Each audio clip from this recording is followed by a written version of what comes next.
4 anos atrás, minha vida acabou de uma vez. Conheci o lado ruim de Marcelo, meu marido de 12 anos, pai dos meus 3 filhos. Sempre fomos uma família normal, tentando dar o melhor às crianças. Marcelo trabalhava como vendedor numa loja de materiais de construção. Ganhava bem, mas queria mais. Foi quando apareceu a chance numa empresa grande que estava crescendo. O salário era mais que o dobro, com extras, plano de saúde e até carro da empresa.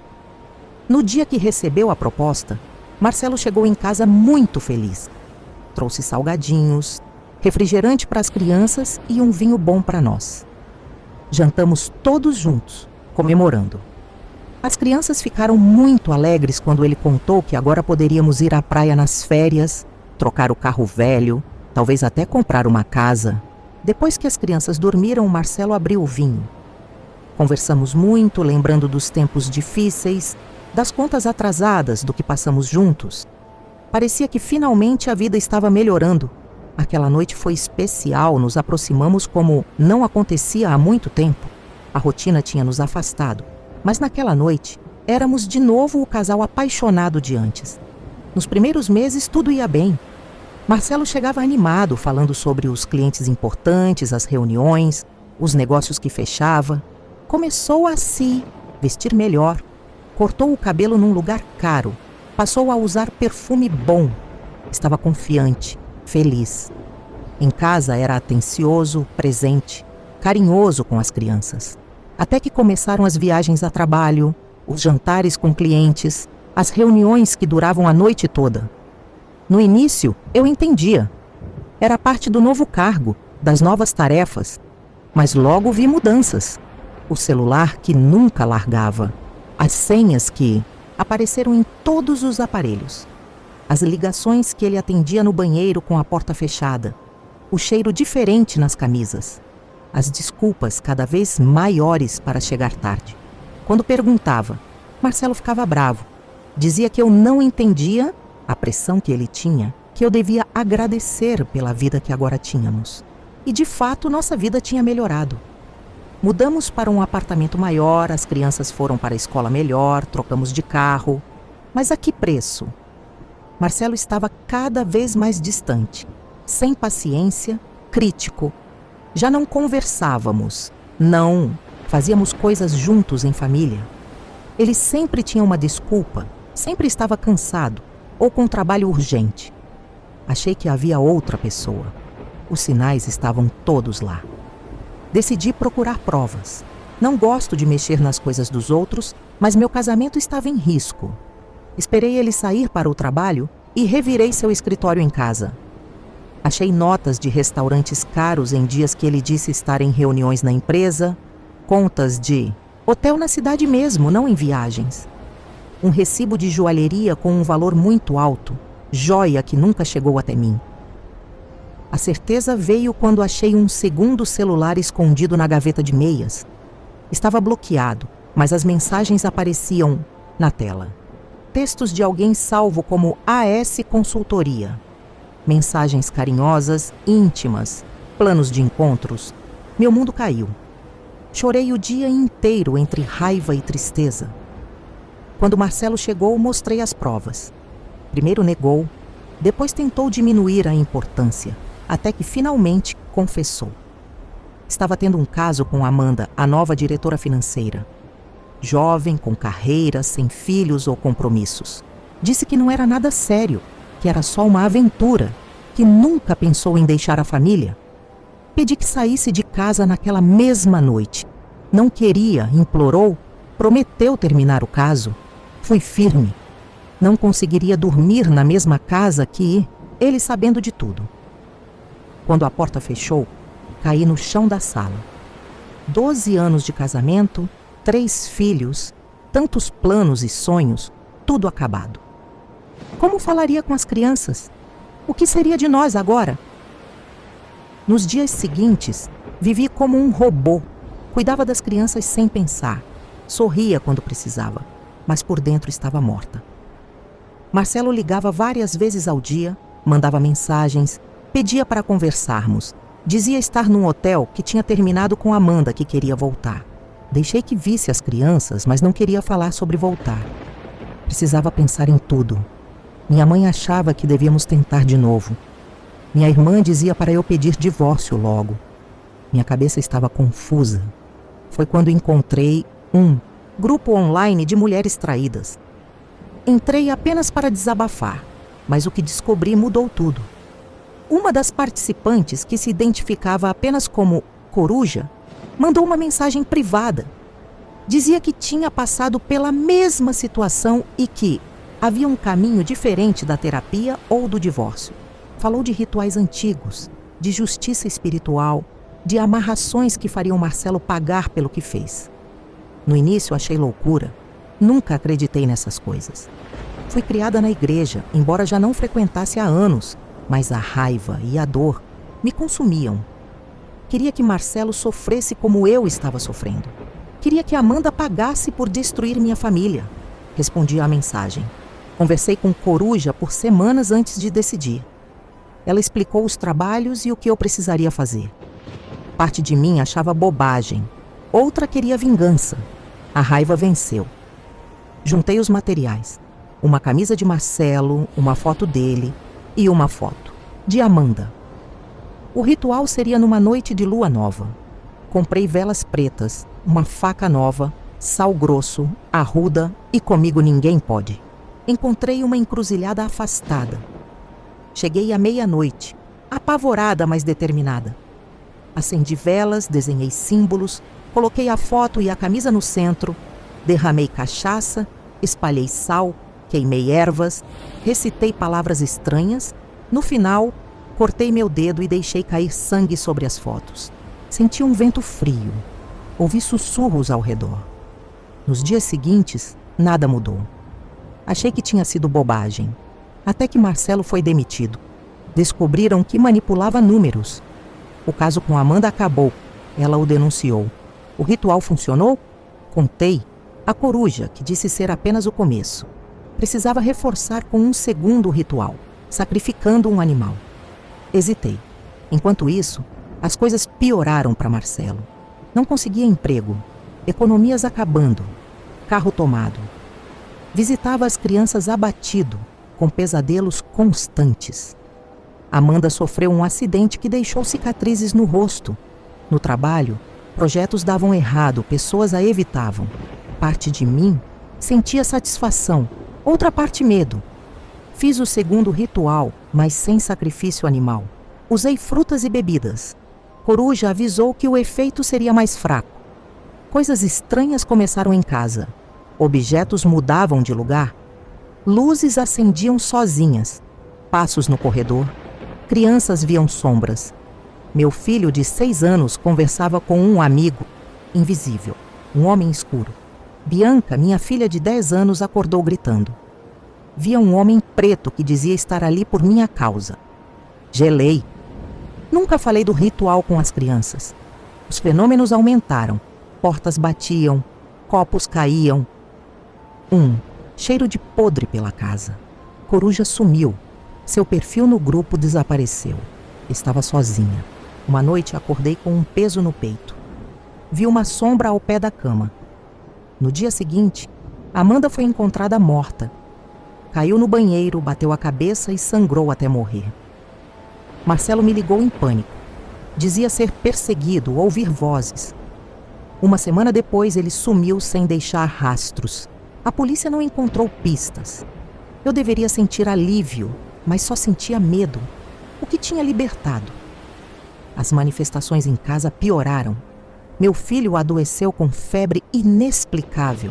Dizia que o amigo queria levá-lo. Bianca tinha pesadelos, todas as noites. Meu filho mais velho tornou-se agressivo. Desesperada, procurei ajuda em igrejas, centros espíritas, terreiros. Todos diziam o mesmo. Abri uma porta que não sabia fechar.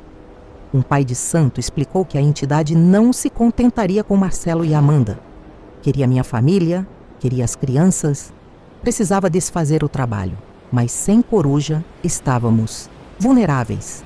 Tentei proteções, orações, banhos de ervas. Nada funcionava.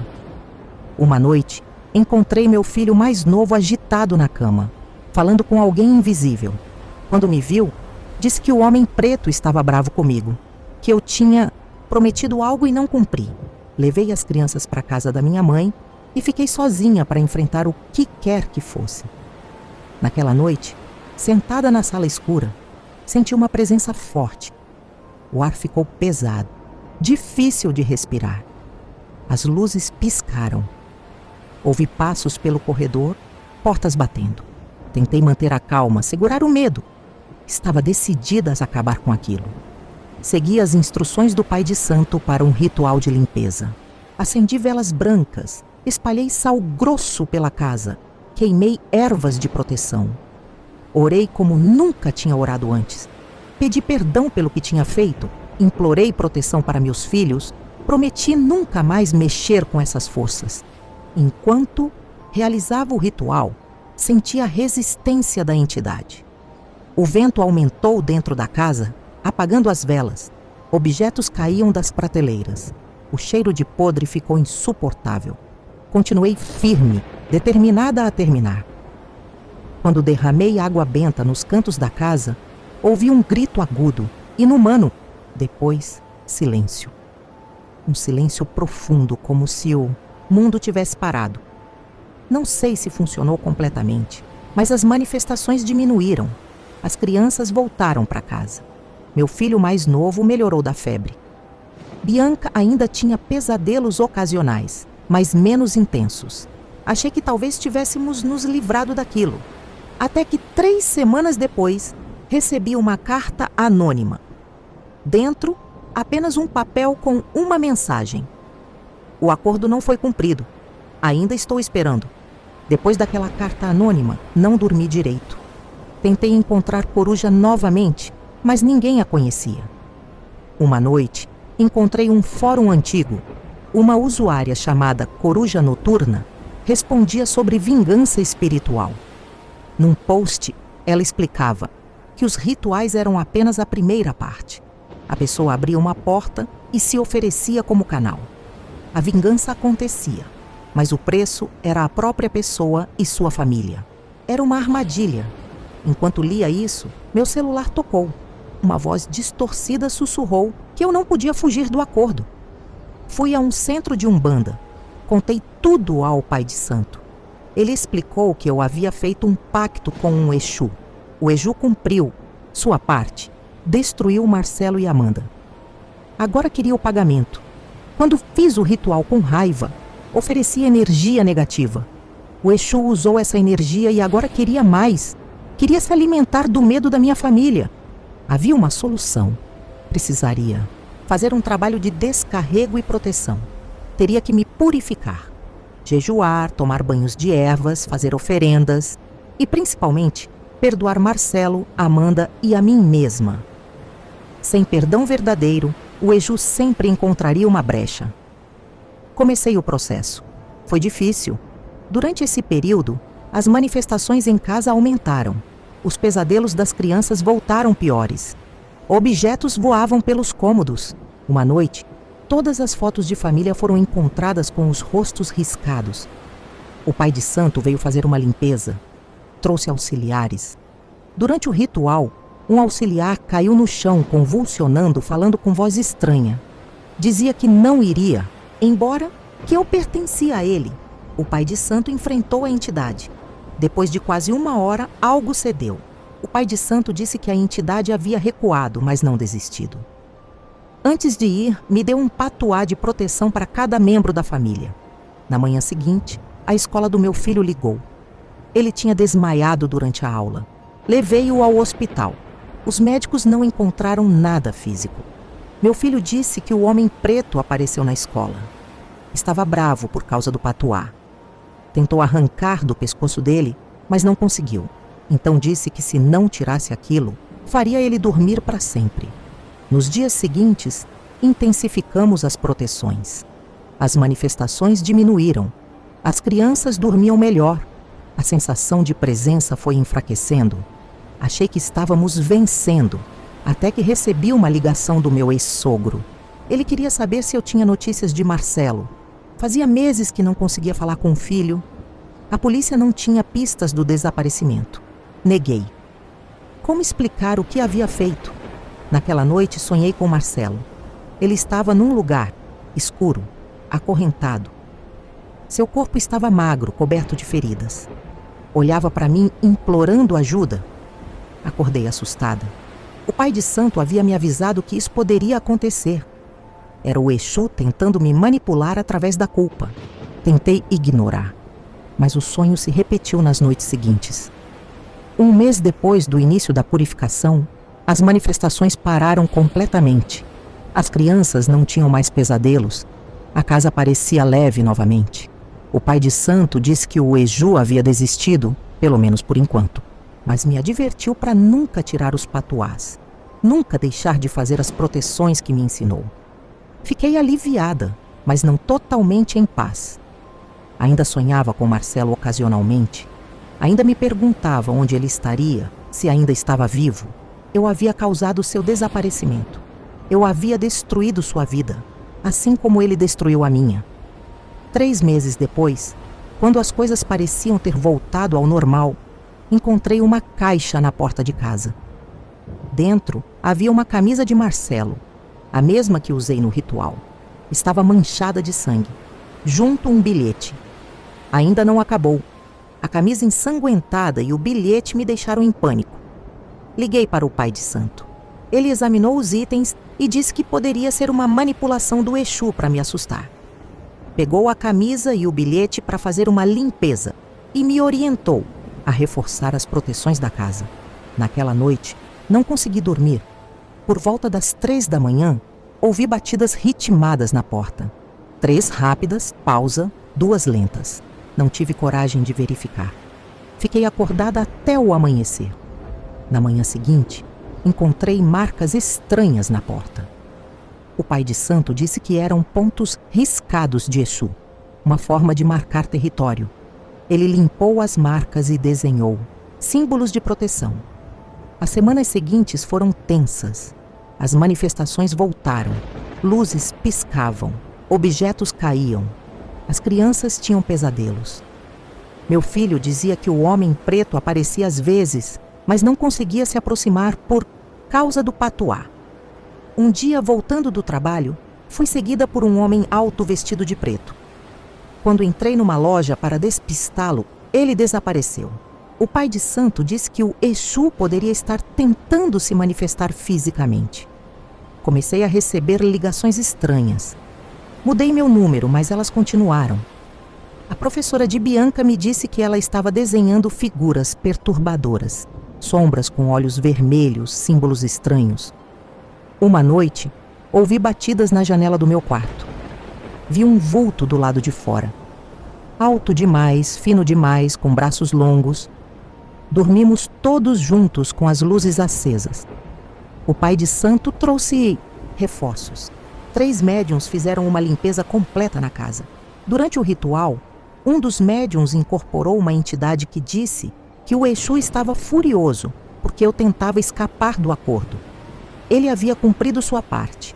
Marcelo e Amanda estavam sofrendo. Agora queria meu filho mais novo, a criança, de luz da família. O pai de santo explicou que estávamos lidando com algo poderoso. Não era um simples Exu, mas uma entidade antiga que se alimentava de vingança. Sugeriu que fôssemos iniciados na Umbanda para obter proteção dos orixás. Antes que pudéssemos começar a iniciação, a polícia ligou. Tinham encontrado um corpo. Suspeitavam ser Marcelo. No Instituto Médico Legal, confirmei que era ele. Seu rosto estava contorcido em terror. O médico disse que ele morreu de parada cardíaca, provavelmente devido a medo extremo. A culpa me consumia. O pai de santo disse que a situação era grave. A entidade podia matar. Aceleramos a iniciação. Nas semanas seguintes, me preparei com oferendas, banhos de ervas e jejuns.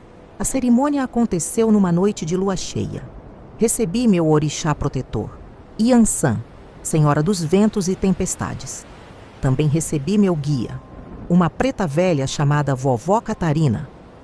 Ela disse que a entidade era um comedor de almas que se alimentava de medo e raiva. Para nos livrarmos dela, Precisaria fazer um ritual de banimento e confessar o que tinha feito. Não legalmente, mas simbolicamente, no terreiro. Marcamos para a próxima lua nova. As manifestações aumentaram. Meu filho adoeceu com febre inexplicável. Bianca começou a sonambular.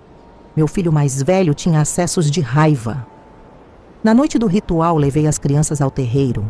Quando fiz minha confissão, as velas se apagaram. Um vento frio varreu o local. Ouvimos um grito distante, inumano. Depois silêncio. O pai de santo disse que o ritual funcionou. A entidade tinha sido banida temporariamente, mas a proteção não era permanente. Precisaríamos manter os cuidados espirituais. Voltamos. Para casa aliviados, mas cautelosos. Por algumas semanas tudo ficou tranquilo. As crianças não tinham mais pesadelos. A casa parecia leve novamente. Comecei a acreditar que o pesadelo tinha acabado. Até que, numa manhã comum, encontrei meu filho mais novo conversando com alguém invisível no jardim. Quando perguntei com quem falava, ele sorriu de um jeito estranho e disse com uma voz que não parecia a dele que a mulher coruja iria levá-lo para conhecer o pai. Aquela frase na voz do meu filho me gelou. Corri até ele e o sacudi. Ele me olhou confuso, como acordando de um transe. Não lembrava de nada. Liguei para o pai de santo, que veio no mesmo dia, fez uma limpeza no meu filho e reforçou o patuá. Disse que a entidade estava tentando seduzir meu filho com a promessa de reencontrar o pai. Nos dias seguintes, não deixei as crianças sozinhas. Pedi licença no trabalho. Dormíamos todos no mesmo quarto, com velas de proteção. O pai de santo vinha diariamente. Eu mal conseguia comer ou dormir. Os vizinhos comentavam sobre o movimento constante de pessoas vestidas de branco em nossa casa. 2 semanas depois, recebi uma carta anônima com um recorte de jornal. Era um obituário de 3 anos atrás. Uma mulher chamada Mariana Costa, 42 anos, encontrada morta em circunstâncias misteriosas. A foto mostrava uma mulher de meia idade, com olhos penetrantes. No verso do recorte: Coruja não era a primeira, nem será a última. Mostrei ao pai, de santo, que ficou perturbado. Dias depois, voltou com informações alarmantes. Mariana Costa era uma médium conhecida, com fama de fazer trabalhos para o bem e para o mal. Foi encontrada morta em sua casa, com o corpo contorcido, como se tivesse sofrido dores atrozes. Antes de morrer, tentou alertar pessoas sobre uma entidade que chamava de O Colecionador. Segundo seus escritos, essa entidade usava intermediários, humanos, para atrair vítimas vulneráveis. Prometia realizar desejos de vingança, mas o preço era sempre mais alto que o combinado. Ela acreditava que o colecionador colecionava almas, especialmente de crianças com sensibilidade espiritual. Mariana tentou enfrentar essa entidade e pagou com a vida. O pai de santo suspeitava que Coruja era apenas a mais recente intermediária. Talvez nem fosse uma pessoa real, mas a própria entidade se manifestando pela internet. Essa revelação mudou tudo. Não era um simples Exu, mas algo muito mais antigo e perigoso. O pai de santo admitiu que seus métodos talvez não fossem suficientes. Buscamos ajuda em outras tradições. Um padre exorcista benzeu a casa. Um xamã fez rituais com ervas sagradas. Um monge budista ensinou técnicas de meditação. Era estranho misturar tradições, mas o pai de santo insistiu que a entidade era anterior a qualquer religião moderna. Precisávamos de toda a proteção possível. As manifestações diminuíram. A casa parecia mais leve. Pensei que talvez a entidade tivesse desistido. Essa calma durou quase 1 mês, até que recebi uma ligação da escola. Meu filho tinha desaparecido durante o recreio. Ninguém o viu sair. As câmeras não registraram nada. A polícia foi acionada. Cães farejadores, helicópteros, voluntários. Buscas por toda a cidade. Nada. Na 3ª noite, exausta, adormeci no sofá. Sonhei com meu filho num lugar escuro com paredes de pedra. Havia outras crianças, todas com o olhar vazio, e uma mulher cuja silhueta lembrava uma coruja. Ela cantarolava para as crianças que a seguiam. Meu filho estava no final da fila. Ele se virou e disse que eu deveria encontrá-lo na casa de pedra. Acordei sobressaltada. Lembrei que havia ruínas de uma antiga fazenda nas montanhas, conhecidas como Casas de Pedra. Sem avisar ninguém, peguei o carro e dirigi até lá. Depois de subir a trilha, cheguei às ruínas. No centro, havia o que restava da casa principal. Foi lá que encontrei meu filho, sentado no chão, desenhando símbolos estranhos. Parecia em transe.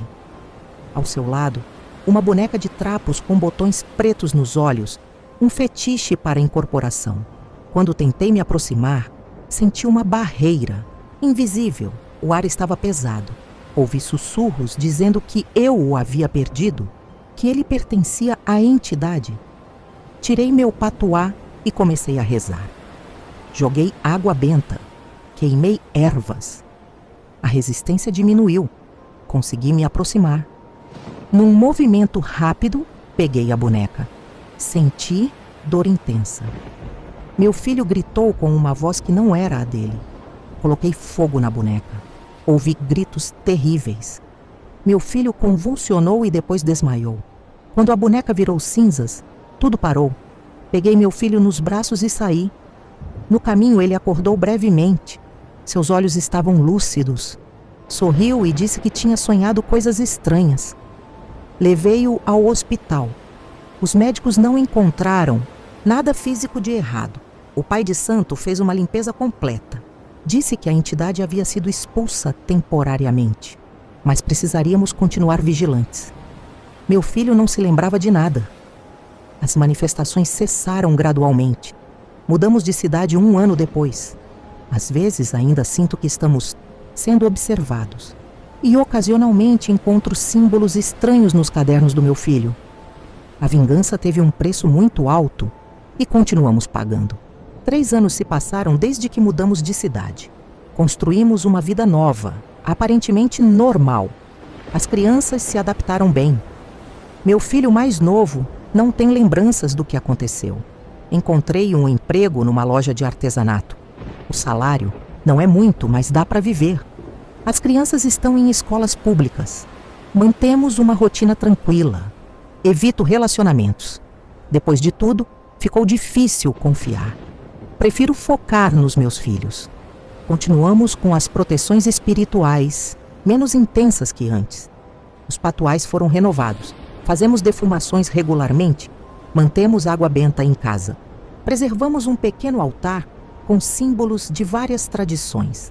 Uma imagem de Nossa Senhora, um orixá, cristais, ervas secas. Por muito tempo, achei que tínhamos deixado tudo para trás. Mas algo aconteceu há 6 meses que abalou essa certeza. Era aniversário de Marcelo. Nesse dia, encontrei um envelope na caixa de correio, sem remetente, sem selo.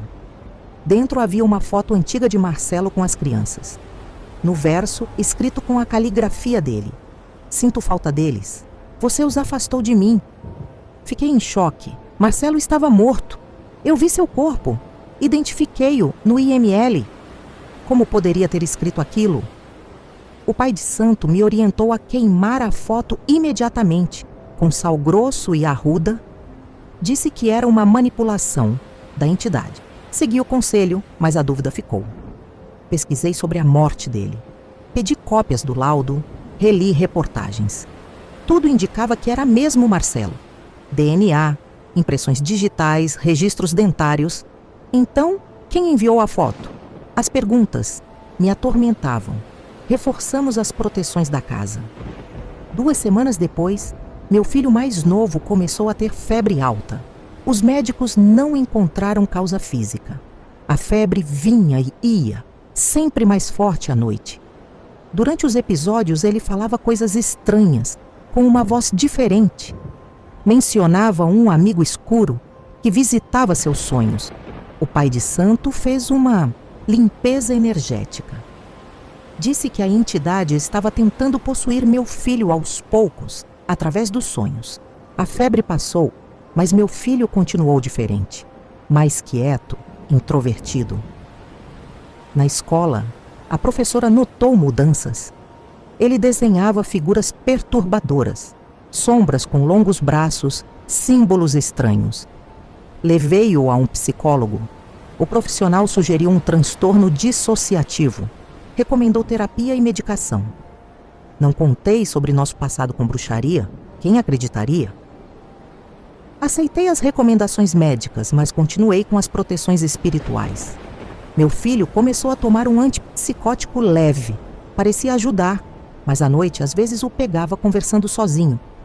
Uma vez, o encontrei sentado na cama, olhando para um canto vazio. Seus olhos estavam diferentes, mais escuros. Quando me viu, sorriu de um jeito estranho.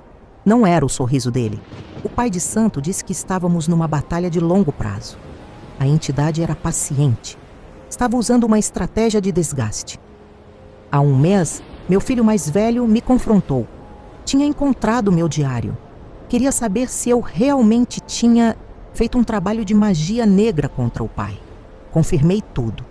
Expliquei as circunstâncias sem me justificar. Ele ficou em silêncio. Depois disse que precisava pensar. No dia seguinte, seu quarto estava vazio. Deixou apenas um bilhete. Preciso de tempo longe dessa loucura. A polícia diz que é apenas mais um adolescente que fugiu, mas eu sei que é mais. Sinto que a entidade está por trás disso. 2 semanas depois, recebi uma ligação dele. Estava na casa de um amigo em outra cidade.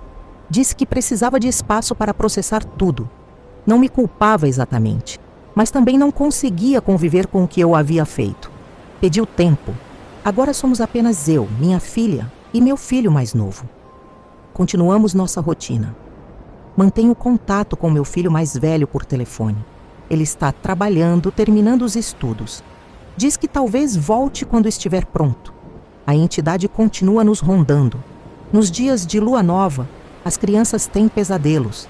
Objetos mudam de lugar.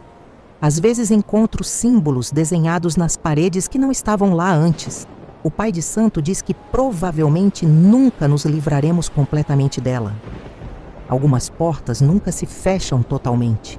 Aprendi a viver com isso. Aprendi a conviver com as consequências das minhas escolhas. Marcelo traiu minha confiança.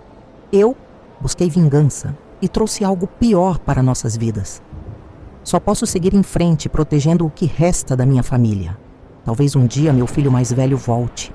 Talvez um dia meu filho mais novo se liberte da influência da entidade. Não tenho certezas, apenas esperança. E vigilância constante. Se você sente o desejo de vingança queimando em seu coração, pense 2 vezes. O preço pode ser muito mais alto do que você está disposto a pagar. A vingança é como um veneno que você toma, esperando que o outro morra.